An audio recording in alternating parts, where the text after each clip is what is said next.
il y a 40 000 hommes qui sont en train de terminer.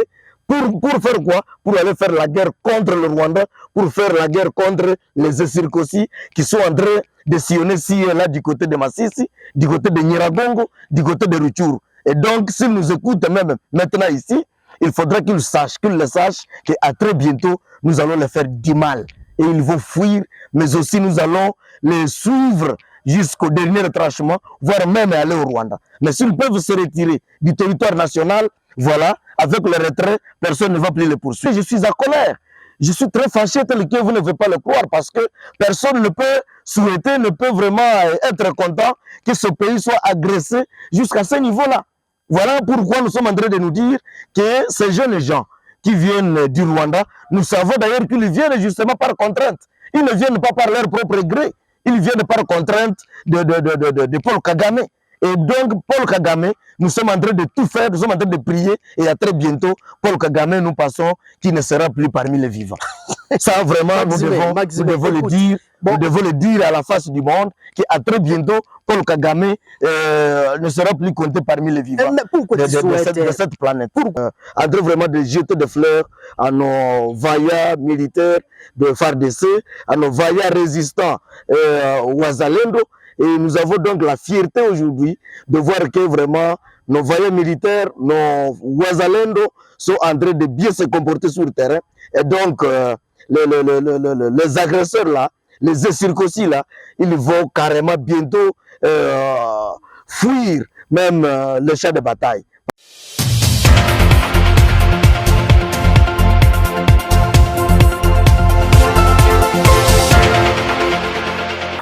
Merci de votre fidélité à la chaîne de télévision Léon Joléo. Nous vous saluons, chers internautes. Bonjour et bonsoir. Ça dépend de l'heure à laquelle vous suivez cette chaîne de télévision. Nous sommes à l'est de la République démocratique du Congo et nous parlons sur la situation sécuritaire dans l'est et surtout les combats qui évoluent autour de Sake. Et aujourd'hui, nous recevons Maxime Muhamba. Il est secrétaire général de l'association Kiandaïra Obuuma Boabaïra. Maxime Muhamba, bonjour et bonne arrivée. Bonjour et merci pour m'avoir convié à ce débat, à votre micro, à votre chaîne télévision. Et tel que vous le dites, je suis ingénieur Muhamba Maxime, je suis secrétaire général de l'association culturelle Kianda Asbel Obuuma Obuabaïra. Dites-nous, est-ce que vous allez bien? Je vais plus ou moins bien par rapport à la situation du pays, mais au moins de ma part, la santé va très bien.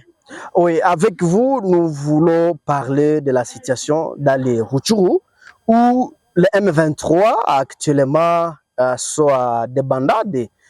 Donc, depuis une semaine, le M23 tentait de prendre la cité de Sakeme avait. Comment vous appréciez la tactique de combat dans les Rutshuru, et surtout avec nos jeunes résistants et également avec nos forces armées de la République démocratique du Congo?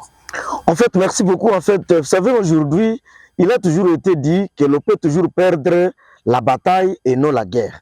Et c'est la situation justement à laquelle nous sommes en train d'observer, de vivre pour aujourd'hui, parce que ça fait longtemps que l'ennemi nous a beaucoup agressés, mais alors pour aujourd'hui, nous avons quand même à féliciter les forces armées de la République, nous avons à féliciter la nouvelle dynamique des réservistes aujourd'hui que nous appelons des Wazalendo.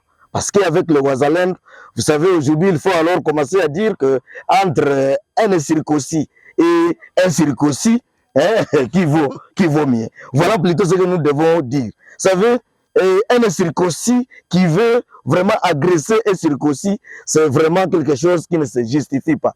Voilà pourquoi nous sommes en train vraiment de jeter des fleurs à nos vaillants militaires de FARDC, à nos vaillants résistants Wazalendo. Et nous avons donc la fierté aujourd'hui de voir que vraiment nos vaillants militaires, nos Wazalendo sont en train de bien se comporter sur le terrain. Et donc, les agresseurs là, les circoncis là, ils vont carrément bientôt fuir même le champ de bataille. Parce qu'avec ce que nous sommes en train d'observer aujourd'hui, nous sommes en train de trouver que le Wazalendo En tout cas, ils sont en train de mener, ils se comportent très bien sur le front. Et la manière dont ils se comportent très bien sur le front, nous pensons que même les Ouazalendo civils vont devoir aussi se mobiliser pour commencer encore une fois de plus à les ravitailler à denrées alimentaires. Voilà plus ou moins ce que nous avons comme appréciation aujourd'hui. Vous parlez, vous félicitez les Ouazalendo alors qu'il y a plusieurs collines qui sont toujours milliers, donc plusieurs milliers qui sont toujours entre les mains des terroristes du M23. Vous savez, ils ont été là, c'est par rapport à la situation que nous avons vécue dans les temps. C'est-à-dire dans les temps, on ne pouvait même pas avoir accès. C'est-à-dire un Mouzalendo ne pouvait pas vraiment avoir cet accès-là d'entrer sur le champ de bataille. Et maintenant qu'avec l'arrivée de Félix Tshisekedi, aujourd'hui, c'est maintenant le Ouazalendo. Et peu importe les milliers que l'ennemi a pu maîtriser aujourd'hui, mais il faut voir la manière dont les Mouzalendo, la manière dont les FRDC sont en train de se comporter sur le terrain. Et donc ici, nous attendons seulement nos députés au niveau national pour qu'ils votent même une loi qui revoit plus ou moins les émoluments, leurs émoluments, c'est-à-dire les émoluments de députés, mais aussi les salaires même des ministres, voire même les salaires du président, pour que l'on ajoute justement, l'on encourage nos vaillants militaires, que l'on encourage nos Ouazalendo. Et à ce moment-là, vous allez voir les circoncis prendre l'escampette. Et donc, à très bientôt, il vont fuir. Et nous allons même les suivre jusqu'au Rwanda. Oui, les jeunes résistants que vous parlez, les Ouazalendo, ils sont en train justement de se donner pour ces pays. Malheureusement, ils ne sont pas reconnus par la loi. Comment ils seront aussi protégés par nos lois congolais? Le fait déjà que le chef de l'État, le président de la République, a donné la vision et autorisé que les Ouazalendo aussi embrassent justement les champs de bataille, c'est déjà beaucoup. Et nous attendons maintenant, parce que nous attendons que les députés récemment élus arrivent justement à définir le mécanisme d'accompagnement de cette vision et voire même voter. Ils ont été premiers pour le mandat passé. Ils ont déjà voté la loi selon laquelle tout Congolais peut déjà commencer même à prendre le dessus sur l'ennemi. Et voir même notre constitution à son article 63 et 64. C'est-à-dire tout le monde est autorisé à pouvoir combattre l'ennemi pour que celui-ci n'arrive pas vraiment à s'accaparer de notre espace. Et donc nous avons un territoire que nous devons bien contrôler et nous disons bien merci aux Ouazalendo qui viennent justement aussi s'ajouter aux forces de loyalistes pour contenir l'ennemi. Et maintenant, aujourd'hui, l'ennemi n'a plus à dire. L'ennemi, il est vraiment en train d'aller à l'ordre dispersé. Et nous estimons aussi que le moment est venu parce que nous sommes aussi en train de beaucoup sensibiliser pour que les Ouazalendo soient aussi à grand nombre que possible, pour que vraiment les circoncis là soient boutés hors d'état de nuire. Et à très bientôt, nous allons les poursuivre. Nous allons les chasser jusqu'au dernier retranchement. Vous parlez de sensibilisation. Vous, je rappelle aux internautes que c'est vous le secrétaire, en tout cas général, au niveau d'Aïre mondial, du Kianda Yira Obuma Babayira, Asbel Obuma Babayira. Pourquoi, en tout cas, vous sensibilisez les jeunes pour aider les forces armées de la République démocratique du Congo? En fait, moi, je pense que la raison, elle est tellement justifiée. Nous avons un territoire, nous sommes dans une nation, dans une république, et il y a maintenant un circoncis qui voudrait vraiment venir s'accaparer de notre territoire. Il voudrait donc balkaniser notre pays. Voilà la première raison. La deuxième raison, c'est que nous sommes en train d'assister à une fantaisie où l'ennemi, où le Rwanda voudrait venir remplacer la population congolaise, surtout celle de l'Est, et beaucoup plus la population qui se trouve au nord Kivu, et encore beaucoup plus, il faut encore le rappeler, parce que c'est la communauté Ira qui a toujours été victime de toute la barbarie que nous sommes en train de connaître dans ce pays. Et donc, l'ennemi voudrait venir remplacer la communauté Ira par un autre peuple. Et ça, c'est vraiment grave. Nous ne devons pas accepter cela. Voilà les raisons pour lesquelles nous sommes mobilisés pour demander à la jeunesse de pouvoir se rallier derrière le Mouzalendo, parce que quand on est Mouzalendo, à ce moment-là, lorsque nous allons finir cette guerre ici, les Wazalendo vont retourner encore chez eux. Ah, voilà. Et donc, alors, ceux qui veulent même se sacrifier jusqu'à aller plus loin, ils peuvent même s'enrôler. Nous mobilisons également pour la jeunesse qui s'enrôle ou qui sont recrutés dans les FRDC. Voilà le grand travail que nous sommes en train de faire au niveau de l'association culturelle Kayanda Asbel Obuira, Obuuma Obabaïra. Oui, Maxime Muhamba, raison pour laquelle je voulais vous demander pourquoi vous sensibilisez les gens pour adhérer aux jeunes résistants au Wazalendo au lieu de sensibiliser pour qu'ils arrivent donc dans les forces armées de la République. Voilà heureusement que j'ai répondu justement à la préoccupation. Je l'ai bien dit que moi-même je suis en train de quitter même là où je vis ici à Butembo pour amener la jeunesse vers les lieux de recrutement pour que cette jeunesse bénéficie d'une formation. Et pour aujourd'hui, voilà pour la raison encore une fois pour laquelle nous sommes en train de féliciter le président Félix Tshilombo. Nous venons maintenant d'avoir une armée à travers la République. Récemment, nous avons suivi le président parler qu'il y avait 5000 hommes qui venaient de terminer la formation. Et aujourd'hui, il y a 40 000 hommes qui sont en train de terminer. Pour faire quoi? Pour aller faire la guerre contre le Rwanda, pour faire la guerre contre les circoncis qui sont en train de sillonner ici et là du côté de Massissi, du côté de Nyiragongo, du côté de Rutshuru. Et donc, s'ils nous écoutent même maintenant ici, il faudra qu'ils le sachent qu'à très bientôt, nous allons les faire du mal. Et ils vont fuir, mais aussi nous allons les suivre jusqu'au dernier retranchement, voire même aller au Rwanda. Mais s'ils peuvent se retirer du territoire national, voilà, avec le retrait, personne ne va plus les poursuivre. Apparemment tu es fâché. Apparemment, tu es fâché puisque tu viens de parler les circoncis. En tout cas, à maintes reprises. Apparemment, tu es fâché. Sûrement, je suis fâché, je suis à colère.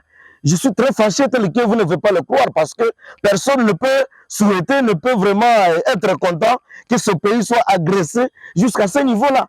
Voilà pourquoi nous sommes en train de nous dire que ces jeunes gens qui viennent du Rwanda, nous savons d'ailleurs qu'ils viennent justement par contrainte. Ils ne viennent pas par leur propre gré. Ils viennent par contrainte de Paul Kagame. Et donc, Paul Kagame, nous sommes en train de tout faire, nous sommes en train de prier, et à très bientôt, Paul Kagame, nous passons, qui ne sera plus parmi les vivants. Ça, vraiment, nous devons le dire à la face du monde, qu'à très bientôt, Paul Kagame ne sera plus compté parmi les vivants de cette planète. Pourquoi tu souhaites la mort de Paul Kagame alors que c'est un être comme toi? C'est un être comme moi, évidemment, mais qui ne respecte plus le droit fondamental de l'homme. Et donc, quelqu'un qui ne respecte plus le droit fondamental de l'homme, c'est quelqu'un qui ne respecte pas la vie qui est tellement sacrée. Ah, eh bien, et donc, nous ne devons que le souhaiter la mort. Et à très bientôt, moi je vous dis, il est en train de blaguer parce que jusque-là, apparemment, il ne connaît pas encore la force de la culture Ira. Et donc, avec la culture Ira, notre coutume ne va pas vraiment permettre cette bêtise à l'heure où le président de la République a demandé même à tout le monde de se battre contre le Rwanda, de se battre contre les circoncis, de se battre comme le M23. Parce que maintenant, là, nous sommes en train de mener un combat contre le CNDP. Malheureusement, le CNDP qui est devenu un parti politique et qui s'est déjà fait inscrire parmi les partis politiques de notre pays. Nous sommes en train de mener un plaidoyer pour que notre gouvernement congolais retire justement l'enregistrement du CNDP parmi la liste des partis politiques que compte la République démocratique du Congo. Mais c'est là où même le M23 avait allé. Le M23, justement, que ça soit vraiment un parti politique. Non, ils auront combien de partis politiques? Moi, je vous dis, le M23, c'est le CNDP. Et aujourd'hui, le CNDP est un parti politique qui a beaucoup de cadres dans notre administration. Et donc, nous voudrions que même la personnalité juridique de ce parti politique, le CNDP, lui soit retirée. À ce moment-là, nous allons continuer avec la guerre tout en ayant l'assurance. Sinon, ça quoi? Nous allons même arriver à se plaindre même contre notre gouvernement. Parce que la population en a déjà marre. Vous avez parlé de la force de la communauté Ira. Sûrement. Mais depuis longtemps, nous sommes en train de souffrir. Mais vous cachez cette force, pourquoi? La force n'est pas cachée, il faut plutôt partir de différents régimes. Nous venons du régime kabyliste. Un régime kabyliste où un Mouzalendo, si un Mouzalendo pouvait être retrouvé quelque part, il faut voir comment est-ce que le régime kabiliste pouvait mobiliser l'arsenal militaire possible pour contenir le Mozalem. Voilà le grand problème que nous avions. Mais maintenant que nous avons un président, le chef de l'État, qui est un Congolais, des pères et des mères, aujourd'hui, nous sommes très fiers d'avoir un président comme celui-là. Nous l'avons suivi à Addis Abeba, en train de montrer à Paul Kagame que jamais on va dialoguer, la RDC dialoguera avec son agresseur. À défaut, il faut que celui-ci se retire du territoire national pour permettre ce dialogue. Et c'est là justement que nous avons dénoncé depuis très longtemps, parce que nous avions toujours dit, nous disions toujours que tous les dialogues qui étaient tenus sous le régime Kabila n'étaient jamais favorables pour la communauté Ira, ou encore favorables pour les communautés qui vivent à l'est de la République. Voilà maintenant aujourd'hui, cette fois-là, le président, digne de son nom, il est en train de tout refuser. Il présente le refus catégorique de ne jamais dialoguer avec un terroriste. Et donc, ils doivent vraiment se concentrer parce que nous allons devoir le marteler. Mais vous vantez trop le chef de l'État, Antoine Félix Tshisekedi Tshilombo, alors qu'il a dit lui-même, à moins, je sais pas, n'importe escarmouche, hein? Sûrement. Si une balle même tombe à la ville de Goma, en tout cas, il va convoquer les deux chambres. Mais jusqu'à maintenant, il n'a pas encore convoqué ça. Pourquoi? Non. Là, c'est maintenant, ce sont les tactiques, les stratégies qui lui sont propres. Nous, on ne peut pas entrer en détail. Mais par rapport à la vision qu'il a donnée, pour vraiment donner accès à tout citoyen, en réponse de l'article 63 et 64 de notre Constitution, parce que moi-même ici, je suis déjà prêt aussi à embrasser même la guerre. Et d'ailleurs, je suis en train de participer à ça lorsque je suis en train de sensibiliser la jeunesse pour s'enrôler dans les forces armées de la République et d'autres justement pour s'enrôler selon son choix dans les forces de Ouazalendo. Voilà pourquoi les Ouazalendo, moi je les ai côtoyés, j'étais avec eux, j'ai fait 2 jours durant avec eux dans le conseil culturel à Beni. Ils ont présenté 2 types de Ouazalendo. Il y a les Mouzalendo civils, il y a aussi les Mouzalendo militaires. Et donc nous devons tous nous ranger derrière nos vaillants militaires, nous devons nous ranger derrière nos Ouazalendo. Nous sommes appelés tous à nous ranger derrière la vision du chef de l'État. Maxime Mwamba, on va peut-être définir notre entretien. Parlez-nous. Il faut, pour réagir aux attaques du M23, aux provocations, je n'ai pas de provocation du M23, il faut qu'on fasse appel encore à la communauté internationale ou comment? La communauté internationale, elle est d'abord complice de l'agression de notre pays. Et donc, faire appel à la communauté internationale, c'est justement cracher sur soi-même. Je crois que la solution est tellement locale et la solution, elle est déjà là, avec le Ouazalendo. Parce que lorsque nous allons coupler le Ouazalendo avec les nouveaux militaires récemment formés, c'est à ce moment-là que nous allons finir la guerre. Mais avec les aciers militaires que nous avons obtenus sur contribution du mixage et de brassage sous le régime kabiliste le 23 mars 2009, quand il signe un accord pour chercher à balkaniser notre pays, c'était ça notre échec et il est parti. Et je crois même que ce parti politique est en train de mourir. Et donc, là, nous ne devons que vraiment nous soutenir mutuellement pour mettre l'agresseur hors d'état de nuire et voire même le poursuivre, les chasser jusque chez lui au Rwanda. La dernière question est celle-ci, Maxime Mwamba. À Goma, il y a une marche de jeunes, plusieurs groupes de pression où dans cette marche, ils ont même brûlé des drapeaux des USA, de l'Union européenne, également les drapeaux du Rwanda. Et ça signifie quoi? Cela signifie que la population ne peut pas accepter pour qu'elle soit remplacée par une autre. Ça, non. Et vous savez quoi? Aujourd'hui, si à Goma, on commence à faire ça, mais cette lutte avait commencé à Butembo. Avec le départ de la MONUSCO, il faut voir comment cela a été. Une lutte qui commence à Butembo, mais qui embrase toute la province. Cela signifie qu'il s'agit là, toute la population en a déjà mal, et donc nous ne devons que brûler ce drapeau-là. C'est parce qu'à Butembo, il n'y a pas de ce drapeau-là.